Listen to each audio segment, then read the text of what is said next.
Hi guys! Welcome to my channel. So today tuturuan ko kayo kung paano i-convert ang inyong mga regular load papunta sa inyong GCash account. So may mga load ba kayo dyan na hindi na ginagamit like Globe, TM Smart at TNT? So kung meron po at least inyong ipa-convert into GCash, just PM lang po sa page namin or sa Facebook account namin. And nag-accept din po kami ng mga very unverified GCash. Kung may mga pera po kayo sa unverified GCash na gusto nyong i-cash out, so PM nyo lang kami at kami na pong bahala mag-transfer sa inyong mga verified GCash. So, yung rate namin, yung deduction fee namin is 20 percent at minsan 30 pesos po.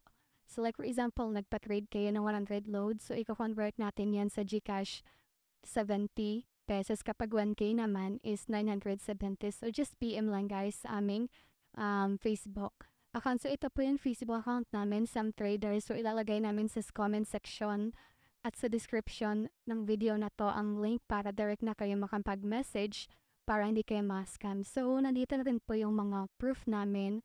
So, just check nyo lang po dito yung mga proof namin. So, andyan na rin yung mga customer namin na nag-comment na nagpapakita talaga na legit yung page namin kasi meron talagang mga page or mga trader na nanggagaya, no, para hindi mga legit. So, ayan po. So, registered din po yung aming sa DTI.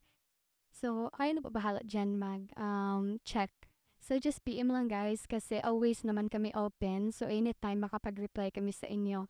So, yung Globe pala at TM. So, starting July 16, hindi na po kami nag-accept yan kasi hindi na nag-accept ng code sa Koda Shop, no? And syempre, nag-accept din po kami ng mga load, yung mga load card niyo dyan.